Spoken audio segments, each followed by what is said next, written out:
ಪೌರಾಯುಕ್ತೆಗೆ ರಾಜೀವ್ ಗೌಡ ಬೆದರಿಕೆ ಹಾಕಿದಂತಹ ಕೇಸ್ಗೆ ಸಂಬಂಧಪಟ್ಟಂತೆ ರಾಜಕೀಯದಲ್ಲಿ ಇರಬೇಕಾದರೆ ಎಲ್ಲರೂ ಶಾಂತವಾಗಿ ಇರಬೇಕು. ಅಧಿಕಾರಿಗೆ ಈ ರೀತಿಯಾಗಿ ಮಾತನಾಡಿರುವಂಥದ್ದು ಸರಿಯಲ್ಲ ಅಂತ ಈ ಘಟನೆಗೆ ಸಂಬಂಧಪಟ್ಟಂತೆ ಸಚಿವ ಕೆಎಚ್ ಮುನಿಯಪ್ಪ ಅವರು ಹೇಳಿಕೆ ಕೊಟ್ಟಿದ್ದಾರೆ. ಅಧಿಕಾರಿಗಳಿಗೆ ಅವರದ್ದೇ ಆಗಿರುವಂತಹ ಘನತೆ ಗೌರವ ಇರುತ್ತೆ. ಇದು ರಾಜಕೀಯ ವ್ಯಕ್ತಿಗೆ ಸರಿಯಾಗಿರುವಂತಹ ಭಾಷೆಯಲ್ಲ. ಅವರು ಬಳಕೆ ಮಾಡಿರುವಂತಹ ಭಾಷೆ ಒಬ್ಬ ರಾಜಕೀಯ ವ್ಯಕ್ತಿಗೆ ಸರಿಯಾದಂತಹ ಭಾಷೆಯಲ್ಲ. ಈ ರೀತಿ ಯಾರಿಗೂ ಕೂಡ ಮಾತನಾಡಬಾರದು. ಇದು ಅನಾಗರಿಕರ ರೀತಿಯಲ್ಲಿ ಆಗಿಬಿಡುತ್ತೆ ಅಂತ ಸಚಿವ ಕೆಎಚ್ ಮುನಿಯಪ್ಪ ಆಕ್ರೋಶ ಹೊರಹಾಕಿದ್ದಾರೆ.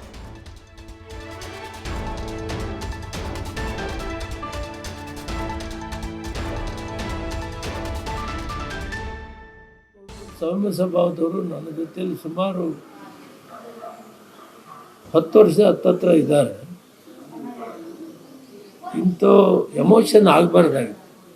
ಒಬ್ಬ ರಾಜಕೀಯ ವ್ಯಕ್ತಿ ಶಾಂತಿಯಿಂದ ಇರಬೇಕು ಮತ್ತು ಅಧಿಕಾರಿಗಳನ್ನು ಆ ರೀತಿ ಮಾತಾಡಿದ್ದು ಸರಿಯಿಲ್ಲ ಅಂತ ನಾನು ಕೂಡ ಹೇಳ್ತೀನಿ. ಯಾಕಂದರೆ ಅದರಲ್ಲಿ ರಾಜಕೀಯದಲ್ಲಿರೋರು ಭಾಳ ಸಮಾಧಾನ ಇರಬೇಕು. ಏನೇ ವ್ಯತ್ಯಾಸಗಳಿದ್ರೂ ಕೂಡ ಕುಂತು ಕೂಲಂಕುಷವಾಗಿ ಮಾತಾಡಿ. ಏನು ಅವ್ರ ವಾದ, ದಳದವ್ರದ್ದು ಹಿಂದೆ ಫಂಕ್ಷನ್ ಆದಾಗ ಎಲ್ಲ ಬ್ಯಾನರ್ಸು ಪೋಸ್ಟರ್ಸು ಹಾಕಿತ್ತು, ಅದನ್ನು ಮುನ್ಸಿಪಾಲ್ಟಿಯವರು ತೆಗೆದಿಲ್ಲ, ನಮ್ಮದಾಗಿದ್ದರೆ ತೆಗೆದುಬಿಟ್ರು ಅನ್ನೋದು ವಾದ. ಆ ವಾದ ಇದ್ದರೂ ಕೂಡ ನೇರವಾಗಿ ಮಾತಾಡೋದಕ್ಕೆ ಪರಿಹಾರ ಕಂಡುಹಿಡಿಬೇಕಿದ್ರೆ ಈ ರೀತಿ ಅವಹೇಳವಾದಂಥ ಮಾತುಗಳನ್ನು ಯಾರಿಗೂ ಮಾತಾಡಬಾರ್ದು. ಅದು ಅನಾಗರಿಕತೆ ಆಗುತ್ತೆ. ಸುಸಂಸ್ಕೃತರಾದವರು ಈ ಭಾಷೆಯನ್ನು ಬಳಸಬಾರ್ದು.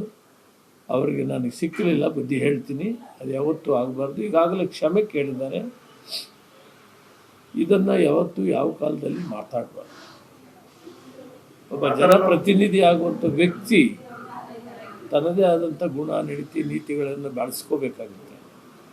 ಆದ್ದರಿಂದ ನನಗೂ ಕೂಡ ಮನಸ್ಸಿಗೆ ಸ್ವಲ್ಪ ಖೇದ ಆಯಿತು. ಸರಿಯಿಲ್ಲ, ಈ ರೀತಿ ಮಾತಾಡಬಾರ್ದು ಅಂತೇಳಿ.